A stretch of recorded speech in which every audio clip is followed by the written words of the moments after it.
Hello, this is Michael Hexter, and welcome to Politics 2100 here on YouTube. So this episode I'm calling the GOP / right-wing project of government sabotage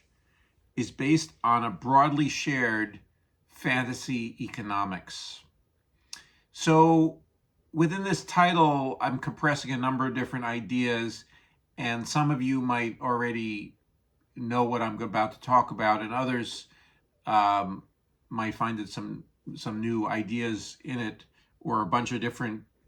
weird phraseology there for things that you feel like you intuitively understand. But anyway,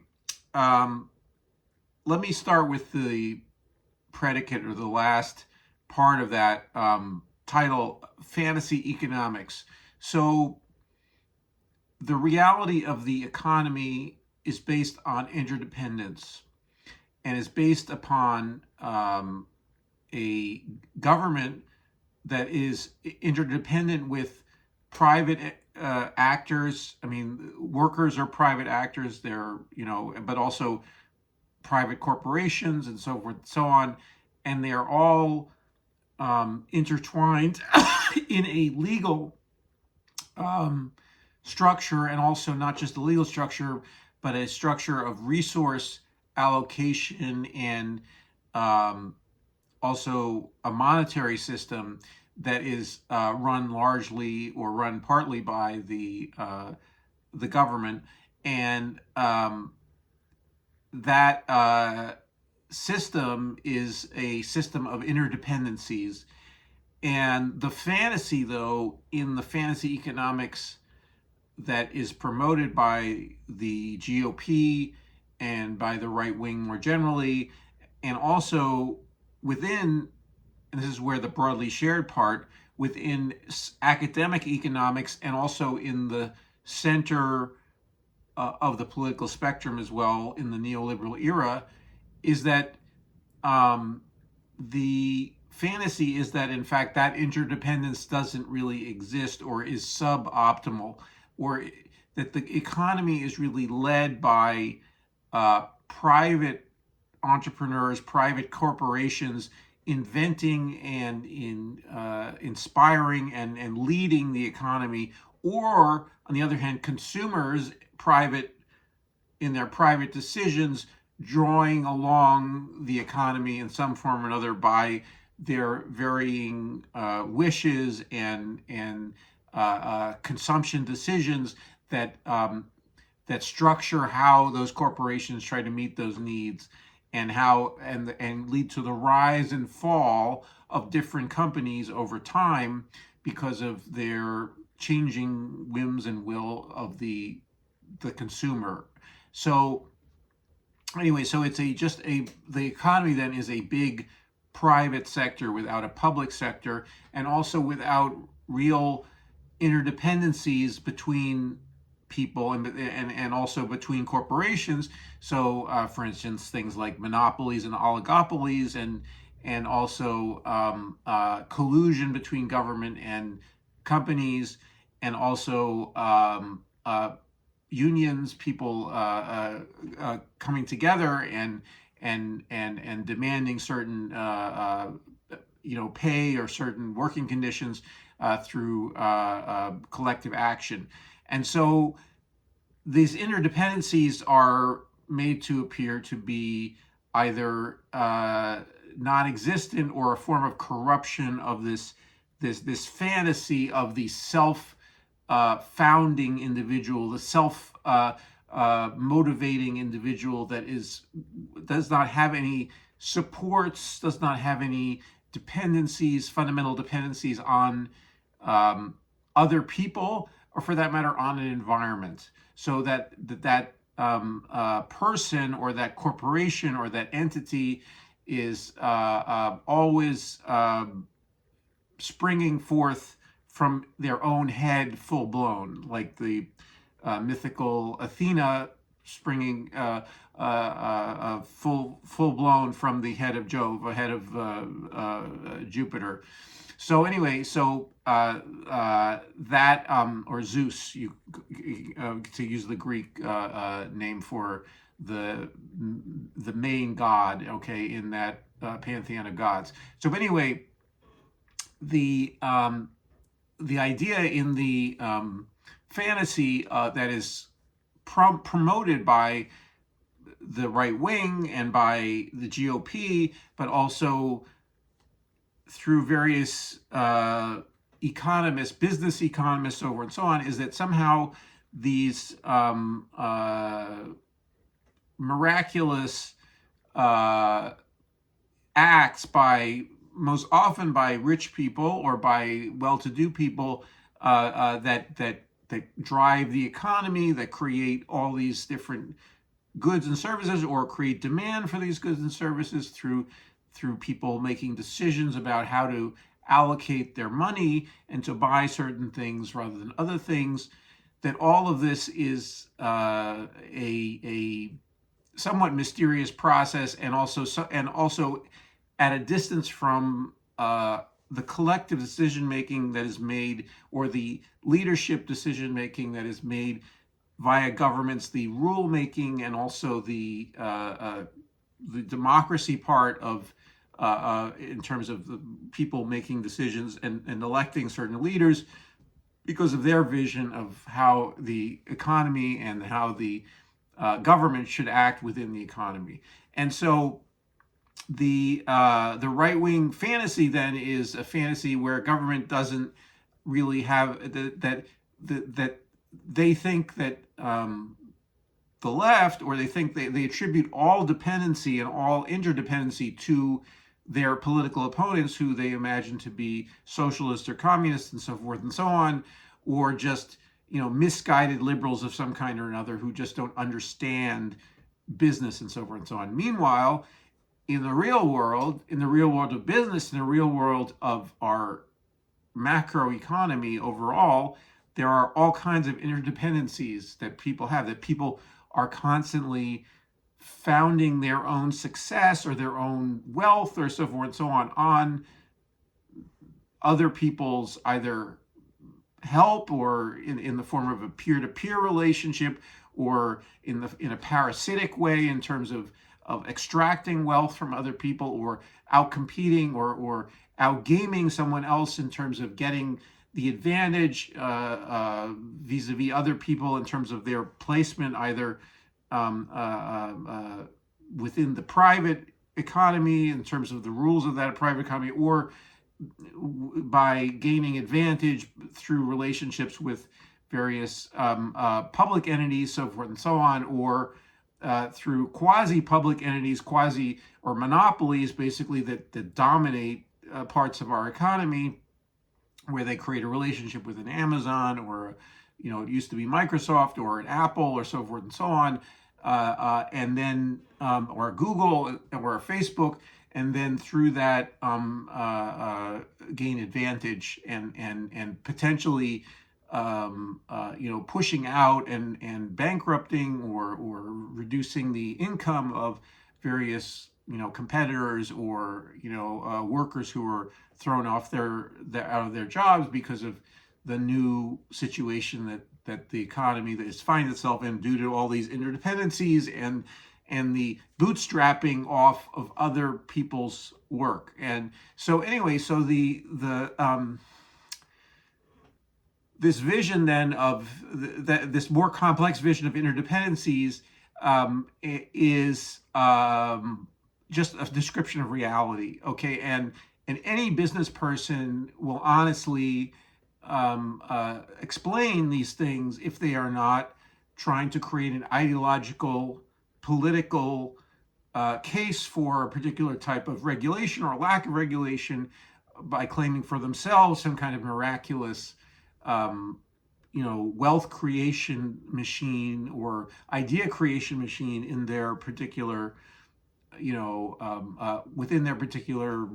ownership, okay, of their things that they own, patents they own, or labs that they own where they pay employees to do stuff for them, so forth and so on. So anyway, this vision then of a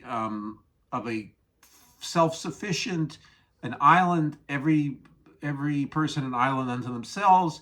is something that the GOP is promoting, and this is shot throughout the way the business press talks, places like CNBC or Fox Business and so forth and so on. They this is the common sense of those channels and so forth and so on, that it's very rich people, investors, or the top CEOs or whatever it is, or certain miraculous inventors, certain genius inventors whose ideas then become the standard of the economy, the Steve Jobs and so forth and so on, of the economy. Or at one point Elon Musk, though now his legacy is been called into question by his own actions recently. But anyway, these ideas that there are these moments of great inspiration that lead to enormous fortunes, and that anyway that we live in that world and so forth and so on. And it's also not untrue that there's that these vast corporations founded on certain specific ideas or certain specific inventions or patents or so forth and so on,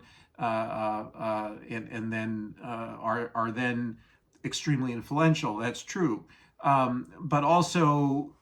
there's a role that government plays, and there's a role that individuals play in changing, and change over time in those entities and in that system. And there are all kinds of interdependencies and decisions that are made politically to allow certain things to happen, also to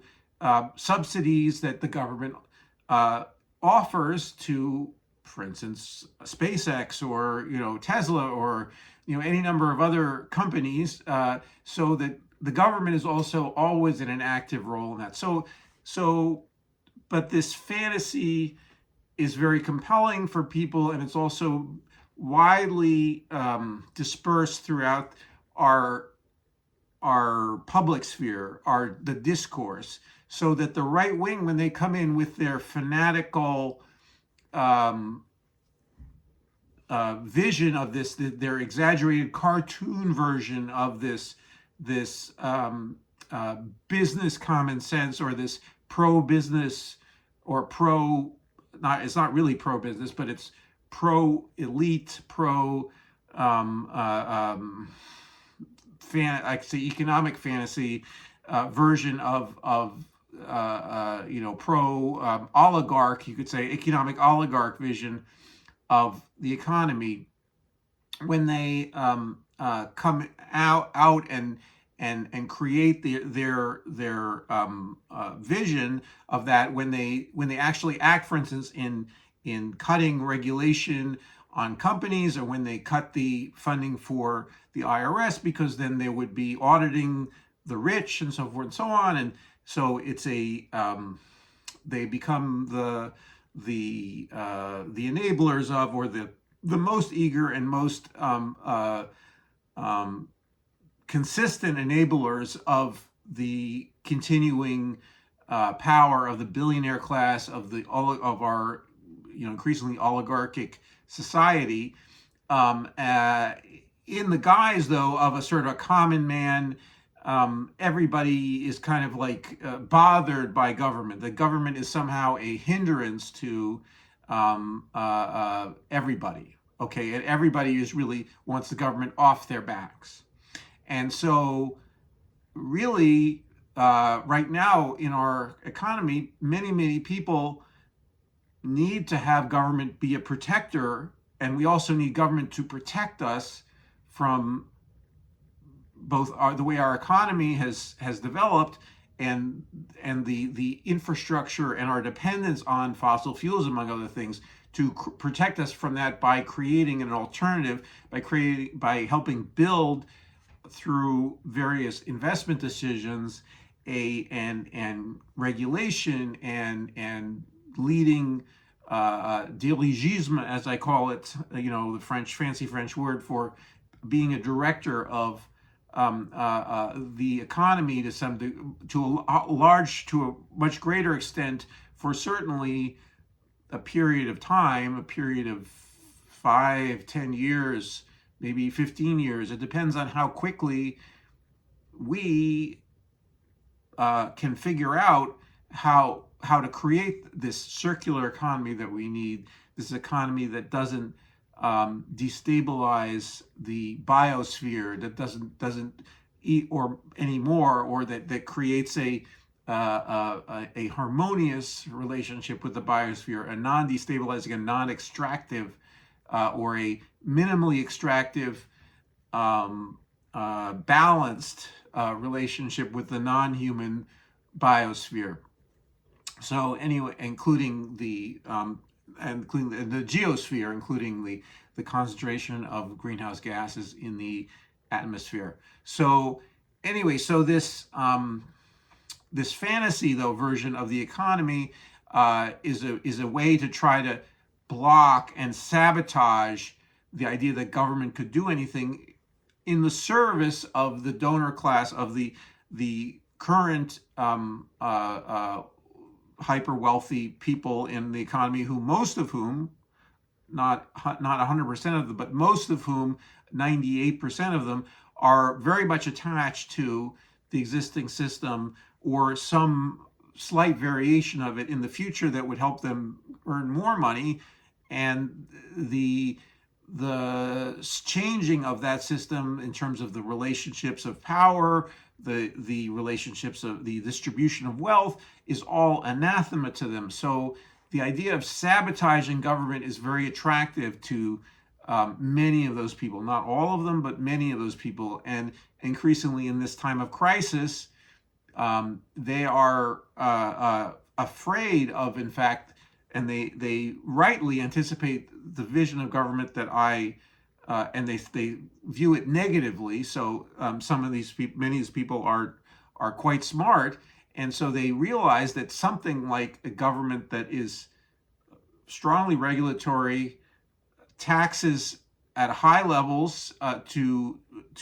even out outcomes, and breaks up large monopolies, or expropriates them and makes them public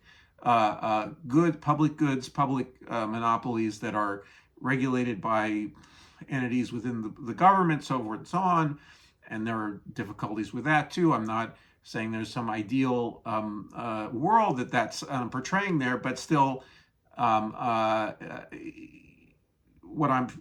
proposing, though, is that simply that the reality is that government is always involved, and B, we want to be proactive and understand the strengths of government and also its weaknesses,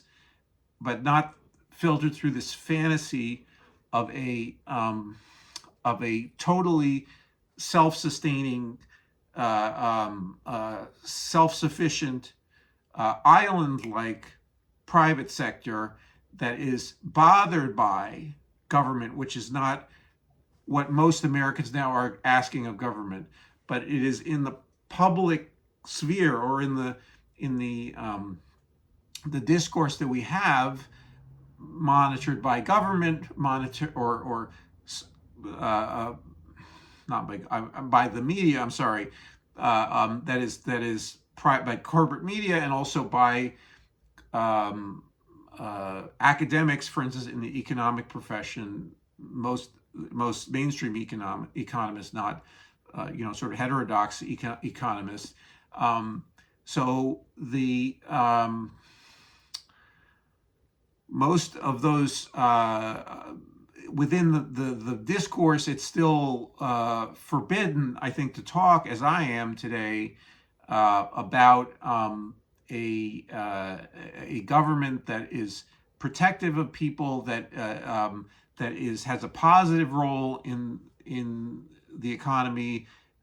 some negative roles, but largely a positive role, largely a foundational role in the economy. It's foundational. It's not optional to have a government in a complex economy, and so it's not something that there is a false optionality in this fantasy version that one can do without government, do without the role of government and the protective role of government. So anyway, so the Republicans, and they've just taken over the House and so forth and so on, and very unfortunately, the House of Representatives in the United States, that they will be promoting for 2 more years the stale fantasy-based economics, or a support for the idea that they have no role in, and they have the purse string. The Congress has has control of the purse strings, or is one of the agents. I mean, they can't, even though they have a slate majority, and the Senate can veto a lot of what they do, but still, the Congress overall is the main fiscal authorizing body in the U.S. government. So anyway, that authorizes Treasury, authorizes, and then the Federal Reserve to make certain payments, so forth and so on, that are required for this complex economy to actually work. So that they are rebelling against their own role, that they are trying to sabotage government as a public institution, and meanwhile, while creating a parallel government entities that are private, that are for their personal power, and especially that will serve directly their donors, their and the economic elite, and the ruling class, you could say, the donor class, but sectioned off from, as much as possible, public scrutiny, and that's how they're driving. So they are sabotaging the public and transparent, even though they talk a lot about transparency, the transparent and democratic use of government for the common good, and by inserting this confusing fantasy economics. And unfortunately, as I say, the fantasy economics is based on some common fantasies that Americans harbor about their own self-sufficiency, about their own lack of dependence on other people, lack of dependence on government. They're a self-flattering version of themselves, a self-flattering version for business people of their businesses, and how they have, earned every penny that they've gotten, and that they're entitled to everything that they own, and they have no dependency upon government, and so forth and so on, and that they will only voluntarily, through partnership agreements and so forth and so on, share things and share money and resources with other businesses, and so forth and so on, and that's getting a little bit into the weeds in terms of what this fantasy is more, in terms of political appeal, is more about creating this self-flattering version of, for people, and for people's ideas about themselves, that doesn't